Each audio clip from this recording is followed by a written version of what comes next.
So welcome to our new series, Strictly Numbers. Now this is something that I'm actually moving over from Instagram. I've been doing quite a bit of it on Instagram recently, but I'm now going to be moving over to YouTube.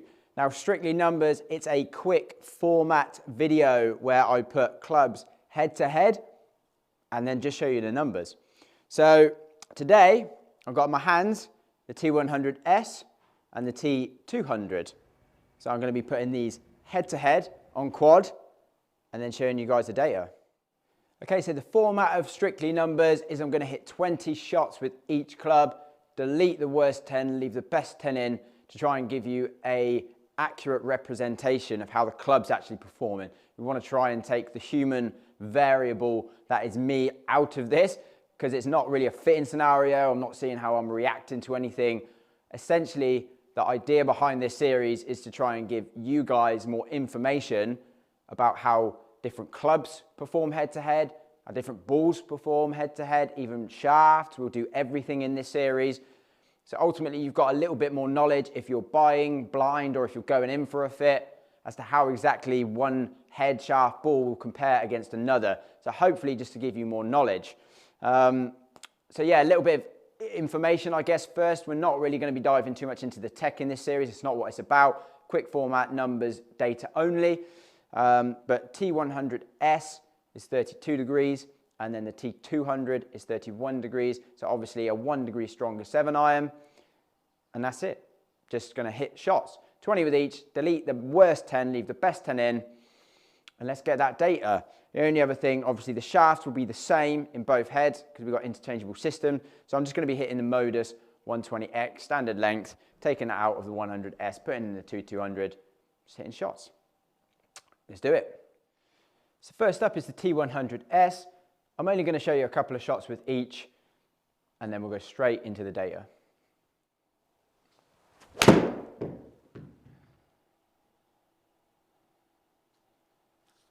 Could be in the hole, get right.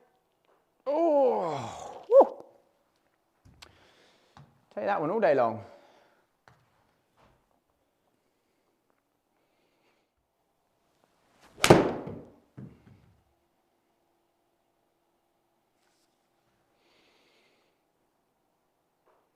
Ooh, bit of meat on that one. That was flusheroo. Just took a little bit more loft off that one, but still good. Okay, so that's 20 shots hit with the T100-S. And now I'm going to jump over into the T200. See what this one's got.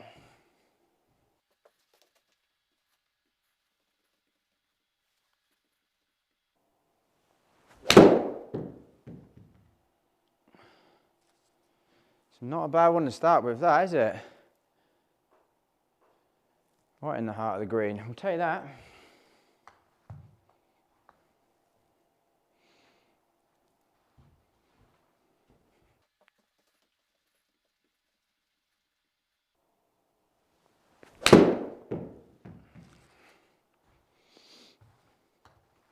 Even that, it wasn't really the best strike, to be honest, but kind of lost my balance a little bit and it's still absolutely fine.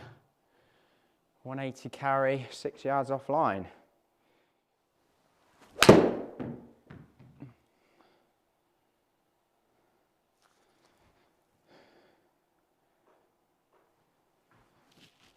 Definitely take that one as well.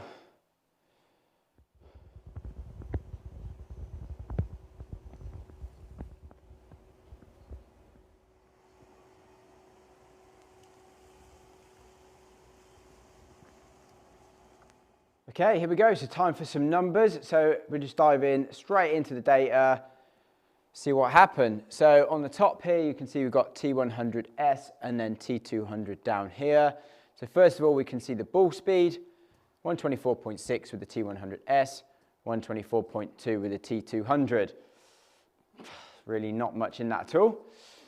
Into the launch, so we see the T100-S launched 0.8 degrees higher than the T200. So less than a degree difference in launch. So really not too much in that as well, considering the T100-S is obviously 1 degree weaker in loft.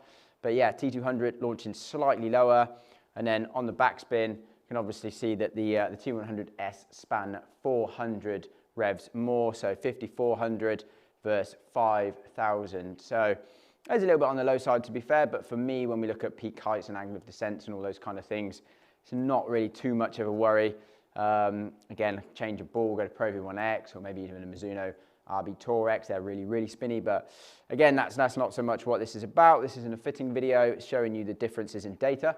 So yeah, 400 revs of difference between those two. So ultimately, that resulted in 2 yards of carry. So the T200 carrying 182 for me, and then the 100S carrying 180. Now, I'm not really going to look so much at total, to be honest, because that's really going to, ground conditions and where the ball landed, especially on this software. If it lands on the green, it's going to stop quicker. If it lands just off the green, it's going to bounce a little bit more. So not really too worried about total, but carry, it's literally 2 yards in it. So I'll take a quick look at the kind of peak heights, angle of descent, all those sort of things. But actually, in terms of numbers, ball speed, launch, spin, distance, apart from the fact that the T200 launched a little bit lower and spun a bit lower, there's not too much in there, really.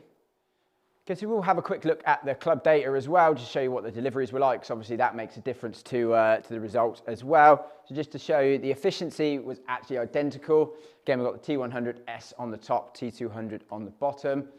Efficiency, exactly the same, so both as efficient as each other, which is a lot down to me as well, which is why I'm trying to delete some of the worst shots. Swing speed, I was a little bit quicker with 100S, but we're talking 0.8 of a mile an hour, so really not much in it. Dynamic loft, so the T200 I delivered, let's call that 25, and then with the 100S 27. So 2 degrees in it. Obviously the 100S is 1 degree weaker in static loft than the T200. So it delivered a little bit different there, which is probably mainly going to be due to this face angle here.